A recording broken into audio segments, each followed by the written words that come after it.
தமிழ் பேசும் அனைத்து நலவுக்கும் வணக்கம். 30,000 ரூபாய் செக்மெண்ட்ல இருக்கிறதுல சிறந்த ஸ்மார்ட் போன்ஸ் என்னெல்லாம் இன்னைக்கு மார்க்கெட்ல இருக்கோ எல்லா ஸ்மார்ட் போனுமே என் டேபிள் மேல இருக்கு. அண்ட் இந்த ஸ்மார்ட் போன்ல உங்களுக்கு எது பெஸ்டா இருக்கும்? ஏன்னா ஜஸ்ட் ஸ்பெக்கை மட்டும் வச்சு நம்ம சொல்ல போறதே கிடையாது. எல்லா ஸ்மார்ட் போனையும் நம்ம டெஸ்ட் பண்ணிருக்கோம். ஏன்னா எல்லா பிராண்டுமே ஒவ்வொரு ஸ்மார்ட் போன் இந்த செக்மெண்ட்ல வச்சிருக்காங்க. அதனால என்னுடைய எக்ஸ்பீரியன்ஸ்ல எங்க டெஸ்டிங்ல வந்த பிளஸ் மைனஸ் எல்லாத்தையுமே கணக்கில் எடுத்து உங்களுக்காக இந்த வீடியோல சொல்ல போறோம். ஸோ வீடியோவை கடைசி வரைக்கும் பாருங்க. அண்ட் நீங்க ஒருவேளை இந்த செக்மெண்ட்ல இருக்கக்கூடிய பெஸ்ட் கேமரா vlog எடுக்கிறதுக்கோ இல்ல ரீல்ஸ் அண்ட் ஷார்ட்ஸ் எடுக்கிறதுக்குலாம் இந்த செக்மெண்ட்ல நல்ல கேமரா பார்த்துட்டு இருக்கீங்கன்னா அதுவும் எதுன்னு சொல்ல போறேன். இந்த லிஸ்ட்ல ஃபர்ஸ்ட் வரக்கூடிய smart phone Moto H60 Pro.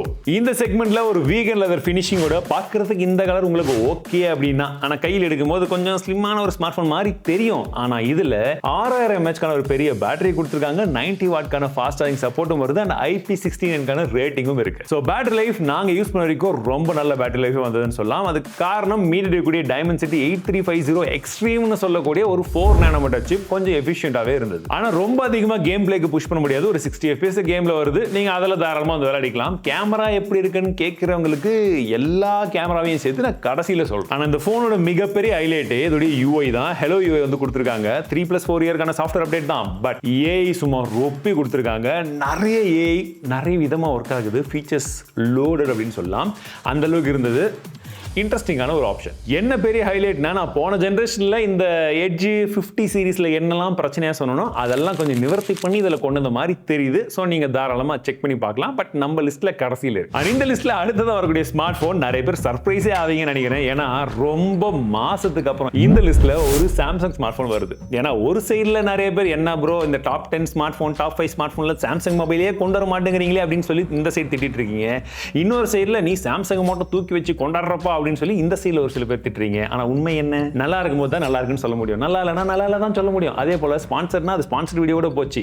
அந்த வீடியோல நான் உண்மை என்னன்னு சொல்லிட்டு தான் போடுவேன். ஏமாத்த மாட்டேன். இதுலயும் இதை கொண்டதுக்கான காரணம் சாம்சங் ஸ்மார்ட் போன் வேணும்னு நினைக்கிறவங்களுக்காக இப்ப கொஞ்சம் பரவாயில்லையாவது வந்து கொண்டு வந்திருக்காங்க. ஏன்னா இந்த ஸ்மார்ட் போன் டிசைன் ரொம்ப மாசத்துக்கு அப்புறமா கொஞ்சம் வித்தியாசமா பண்ணிருக்காங்களா ஒண்ணு.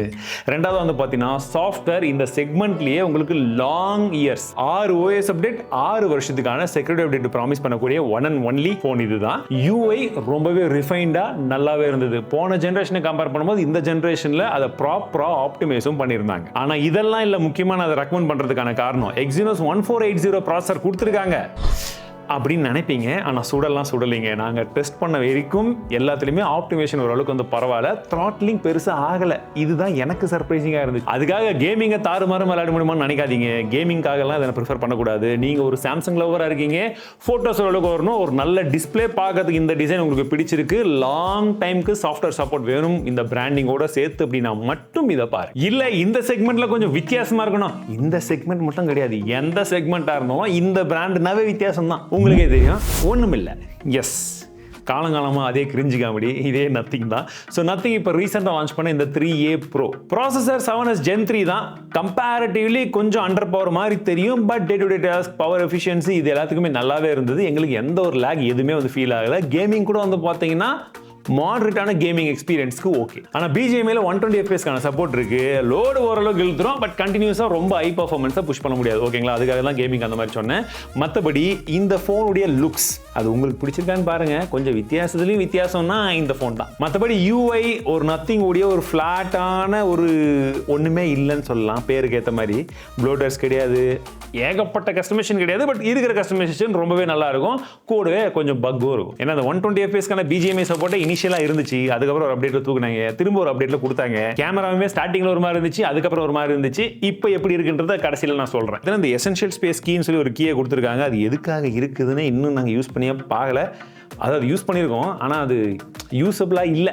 அதை தான் சொல்ல வரேன். 5000 mAh பேட்டரி உங்களுக்கு ஒரு நாள் எந்த ஒரு இஷ்யூமே இல்லாமல் வரும். ஈவன் ஹெவி யூசேஜ் பண்ணால் கூட. அண்ட் 50 வாட் வரைக்கும் சப்போர்ட் இருக்கு. சார்ஜர் நம்ம தனியாக வாங்கிக்கணுன்றது எக்ஸ்ட்ரா விஷயம். பேட்டரியுமே கம்பேரிட்டிவ்லி இந்த 2 ஃபோன் தான் அந்த செக்மெண்ட்லேயே கம்மி. 2த்துலையும் 5000 தான். அண்ட் 2த்துலையுமே சார்ஜர் நம்ம தனியாக வாங்கணும். பாருங்களேன் எப்படி எல்லாம் ஒன்று சேர்ந்துருக்காங்கன்னு. மற்றபடி ஃபிளாட்டான டிஸ்பிளே தான், கலர்ஸ் எல்லாம் பார்க்கறதுக்கு நல்லாவே இருந்தது. டாப் 2 பொசிஷனில் ஒன்று Realme, இன்னொன்று iQOO. ஸோ இப்போவே யார் வின்னர் உங்களுக்கு தெரிஞ்சிட்டு இருக்கோம். ரீசெண்ட் டைம்ஸில் நம்ம கம்பேரிசன் டெஸ்ட் பண்ணிட்டு சைட் பை சைட் வச்சு வந்து போட்டு போட்டிருக்கோம், தாராளமாக அதை செக் பண்ணி பார்த்துக்கலாம். குயிக்காக சொல்லணும்னா iQOO தாங்க வின்னர். ஏன்னு சொல்றேன், iQOO பொறுத்த வரைக்கும் உங்களுக்கு ஒரு நல்ல ப்ராசஸர் கொடுத்துருக்காங்க. Snapdragon 8s Gen 4 ப்ராசஸர், நல்ல ஆப்டிமேஷன் வந்து பண்ணியிருக்காங்க. ஸோ கேமிங் பர்ஃபார்மன்ஸுமே சூப்பராக இருந்தது.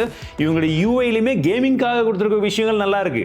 ஆனால் அந்த யூஐ தான் கொஞ்சம் அப்படி இப்படின்னு இருக்குது. அதே போல் ப்ளோட்டர்ஸ் கொஞ்சம் இருக்கும், வேணாம்னா அன்இன்ஸ்டால் பண்ணிக்கலாம். பட் ஸ்டில் அது கொஞ்சம் பேருக்கு என்னடா அப்படி வருதுன்னு தோணும், எடுத்துக்க முடியும். ப்ளஸ் இருக்கிறதுலே பெரிய பேட்டரி 7000 mAh பேட்டரி ரெண்டுத்துலையுமே இருக்கு. அண்ட் நெகட்டிவ் அப்படின்னா கம்பேரிட்டிவ்லி இதில் IP69, இதில் IP65 தான். அண்ட் இதில் வந்து பார்த்தீங்கன்னா இந்த பர்டிகுலர் வேரியன்ட் வீகன் லெதர் வேரியண்டோட வருது. இது நார்மல் கிளாசி மாதிரி தான் இருக்கும், பிளாஸ்டிக் தான், ரெண்டுமே பிளாஸ்டிக். அண்ட் இது உங்களுக்கு பிடிக்கிறதுக்கு யூஸ் பண்ணுறதுக்கு நல்லா இருக்கும். அண்ட் இந்த யூஐ வந்து பார்த்தீங்கன்னா உங்களுக்கு Realme யூஐ, இதை விட கொஞ்சம் ரிஃபைண்டாக இது தெரியும். சாஃப்ட்வேர் அப்டேட்டுமே இதில் 4+6 கொடுக்குறாங்க, அதில் 3+4 years மட்டும் தான் கொடுக்குறாங்க. ஸோ இந்த ரேங்கிங்கை பொறுத்த வரைக்கும் என்னுடைய சஜஷனாக மட்டும் தான் நான் 1 2 3 அப்படின்னு சொல்லிட்டு ஒரு பொசிஷனாக வந்து வச்சிருக்கேன். ஏன்னா நிறைய பேர் வந்து ரேண்டமாக சொல்கிறீங்க, எங்களுக்கு ஒரு பொசிஷன் கொடுத்தா நாங்கள் டிசிஷன் எடுக்கிறது கரெக்டாக இருக்கும் அப்படின்னு கேட்டீங்கன்றதுனால மட்டும்தான். சரிங்களா, இப்போ முக்கியமான டிசிஷன் டைம், கேமரா எப்படி இருக்கு. இப்போ இந்த 5 ஃபோனில் எடுத்த கேமரா சாம்பிள்ஸுமே நான் சைட் பை சைடு வந்து வச்சிருக்கேன். எதில் எது நல்லா இருக்குன்றது நீங்களே ஃபர்ஸ்ட் பாருங்க. இன்ஃபேக்ட் சொல்ல போனால் இந்த பர்டிகுலர் ஃபர்ஸ்ட் இமேஜில் அவருடைய டிஷர்ட் கலர், பேக்ரவுண்டில் இருக்கக்கூடிய அந்த செடி எல்லாமே ப்ராசஸிங் எதிராக நியூட்ரலாக கரெக்டாக பண்ணியிருக்குன்னு பார்த்தீங்கன்னா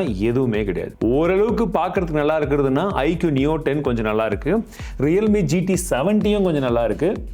மூன்றாவது இடத்தை பிடிக்கிறதுக்கு 3 பேரும் சண்டை போட்டாலுமே சாம்சங் இந்த இடத்துல கொஞ்சம் சொதப்பிடுச்சு, மோட்டோ ஓவரா சொதப்பிடுச்சு, நத்திங் 3A Pro கொஞ்சம் பரவாயில்ல. ஸ்கின் டோனை பொறுத்த வரைக்கும் கூட iQOO Neo 10 தான் கொஞ்சம் பெட்டரா இருக்கிற மாதிரி இருக்கு.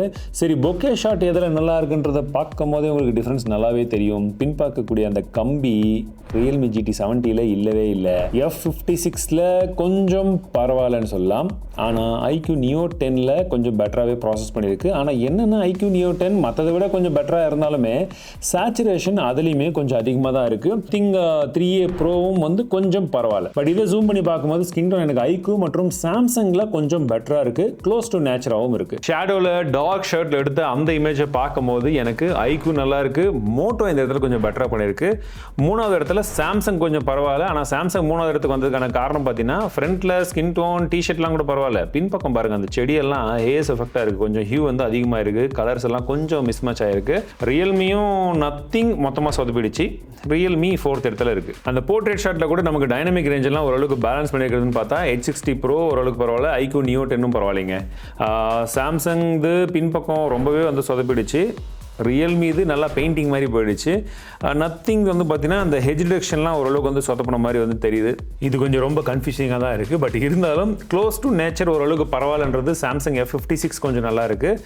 அண்டு நத்திங் 3A ப்ரோவும் கொஞ்சம் பரவாயில்ல, iQOO Neo 10 கொஞ்சம் சேச்சுரேஷன் ஜாஸ்தி, மோட்டோ அதை விட கொஞ்சம் எக்ஸ்ட்ராவாக இருக்குது. Realme GT வந்து பார்த்தீங்கன்னா கொஞ்சம் கலரை பூஸ்ட் பண்ணியிருக்கு. இது சிங்கிள் பர்சன் இருக்கும்போது, இதுவே நீங்கள் 2 பர்சன் இருக்கும்போது பார்த்தீங்கன்னா அந்த ஸ்கின் டோன் ஃபேஸ் எந்த அளவுக்கு டார்க் பண்ணியிருக்குன்னு பாருங்கள் மோட்டோது. ஸோ அந்த சேச்சுரேஷன் அதிகமாக இருக்குங்க தெரியுதா. இங்கே சாம்சங் 2 பேருடைய ஸ்கின் டோனையும் ஓரளவுக்கு வந்து கரெக்டாக கொண்டு வந்திருக்கு, டைனமிக் ரேஞ்சும் வந்து பரவாயில்ல. ரெண்டாவது இடத்துல வந்து பார்த்தீங்கன்னா iQOOவும் Realmeயும் வந்து ஓரளவுக்கு வந்து மேட்ச் பண்ணுற மாதிரி இருக்குது. அண்ட் மோட்டோவில் நமக்கு வெவ்வேறு விதமான ஜூம் ஆப்ஷனும் வந்து இருக்குது, அதில் எந்த மாதிரி ப்ராசஸிங் இருக்குன்னு வந்து பாருங்கள். அதே போல் நத்திங் 3A ப்ரோலையும் எந்த மாதிரி ப்ராசஸிங் இருக்குன்னு பாருங்கள். ஆக்சுவலி நத்திங் 3A ப்ரோவில் இன்னும் கொஞ்சம் நல்லா இருந்திருக்கணும், பட் ப்ராசஸிங் அவங்க சொதப்ப ஆரம்பிச்சிட்டாங்க. அடுத்தது ஒரு அப்டேட்டை கொடுத்து தான் அவங்க ஃபிக்ஸ் பண்ணணும். ஒவ்வொரு அப்டேட்டில் ஒரு மாதிரி பண்ணுறாங்க. ஸோ இன்னைக்கு இருக்கிற அப்டேட்டில் இதுதான் நிலவரம், ஓகேங்களா. அதை விட எனக்கு H60 ப்ரோவே கொஞ்சம் ஜூம் பண்ணி ப்ராசஸிங் எல்லாம் கொஞ்சம் பெட்டராகவே பண்ணுது. அந்த பொக்கேலாம் கூட பார்த்தீங்கன்னா இதில் இன்னும் கொஞ்சம் நேச்சுரலாகவே வருது. ஸோ நாங்கள் இதை டெஸ்ட் பண்ண ஸ்டார்ட் பண்ணும்போது இந்த 5 ஃபோனையும் வச்சு பார்க்கும்போது நமக்கு இதுதான் கிளியர் வின்னர் தெரிஞ்சிடும்னு நினச்சேன். பட் ஃபோட்டோஸை பொறுத்த வரைக்கும் ஒரு மிக்ஸ்டு ரியாக்ஷன் தான். பட் இருந்தாலும் எல்லா ஃபோட்டோஸுடைய அஃபிஷியல் இமேஜஸ் எல்லாமே நான் கூகுள் டிரைவில் போட்டு லிங்க் கொடுக்குறேன், நீங்களும் தாராளமாக செக் பண்ணிக்கோங்க. இப்போ ஒருவேளை இந்த ஃபோனில் நீங்கள் வீடியோ எடுத்தீங்கன்னா எதில் நல்லா இருக்குன்னு தெரியணும்ல, இந்த சாம்பிள்ஸை பாருங்கள். வீடியோலையுமே எடுத்த உடனே இதுதான் நல்லா இருக்குது அப்படின்றத தெளிவாக வந்து சொல்ல முடியல. கிளாரிட்டி கொஞ்சம் பரவாயில்ல, மேனேஜ் பண்ணி வருது அப்படின்றது வந்து ஒரு 2 ஃபோனை சொல்லலாம். நத்திங், Realme அண்ட் iQOO மூணுமே வந்து பார்த்தீங்கன்னா கிட்டத்தட்ட எதுவுமே வந்து பர்ஃபெக்ட் 100% இதுதான் பெஸ்ட்னு சொல்ல முடியல. ஒவ்வொன்றுத்துலையும் ஒவ்வொரு குறைகள் நிறைகள் வந்து இருக்கு. பட் நீங்கள் பார்க்கும்போது அந்த ஸ்கின் டோனாக இருக்கட்டும், அந்த ஷர்ட் கலர் அவருடைய ஸ்கின் டோன்லேருந்து மேட்ச் ஆகிட்டு பேக்ரவுண்டில் இருக்கக்கூடிய கலரும் எந்த அளவுக்கு வந்து வருதுன்னு பாருங்க. பின்னாடி இருக்கக்கூடிய ஸ்கைல டைனமிக் ரேஞ்சும் ஓரளவுக்கு எது மேட்ச் பண்ணுதுன்னு உங்களுக்கு கிளியராக டிஃபரன்ஸ் தெரியுது. ஸோ நத்திங்கும் iQOO இங்கே கொஞ்சம் பெட்டராக ப்ராசஸ் பண்ணியிருக்கு. சாம்சங் கொஞ்சம் ஓவர் சேச்சுரேஷன் பண்ணியிருக்கு, பட் ப்ராசஸிங் பரவாயில்ல. Realmeயும் பரவாயில்ல, ஆனால் மோட்டோ செம்ம அடி. செல்ஃபியை பொறுத்த வரைக்கும் சாம்சங் நல்லா இருக்கு. ஃபர்ஸ்ட் பொசிஷனில் நான் வேணா சாம்சங் சொல்லுவேன், செகண்ட் நத்திங் பரவாயில்ல, அண்டு Realmeல கொஞ்சம் எல்லோ டிண்ட் வந்து கிடைக்குது. iQOO இந்த இடத்துல கொஞ்சம் பரவாயில்லைங்க. ஸோ நீங்கள் ஒரு வேளை இந்த ஃபோனில் நீங்கள் வீடியோஸ் எல்லாம் எடுக்கும்போது எந்த டிஃப்ரென்ஸ் வருதுன்னு உங்களுக்கு தெரியுற மாதிரியே ஒரு நீங்கள் ப்ராடக்ட் ஷாட்லாம் எடுக்கிறீங்க, இதை வாங்கி நீங்கள் ஏதாச்சும் யூடியூப் வீடியோவோ இல்லை ஷார்ட்ஸ் அந்த மாதிரிலாம் பண்ணீங்கன்னா அந்த ப்ராடக்ட் ஷாட்லையுமே எது நல்லா இருக்குன்றது நீங்கள் சைட் பை சைடு வந்து பாருங்கள்.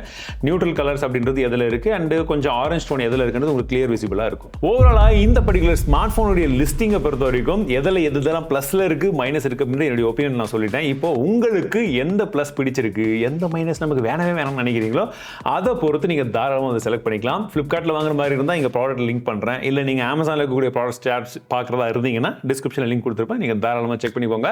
அடுத்ததாக பெஸ்ட் ஸ்மார்ட் ஃபோன் எந்த செக்மெண்ட்டில் கொண்டு வரணும், ஜஸ்ட் ஸ்பெக் மட்டும் இல்லாமல் இந்த மாதிரி இன்டெப்த்தான்றதை கமெண்ட்ஸில் சொல்லுங்கள். மீண்டும் அடுத்த சந்திக்கிறேன். வாழ்க தமிழ், வாழ்க டெக்னாலஜி.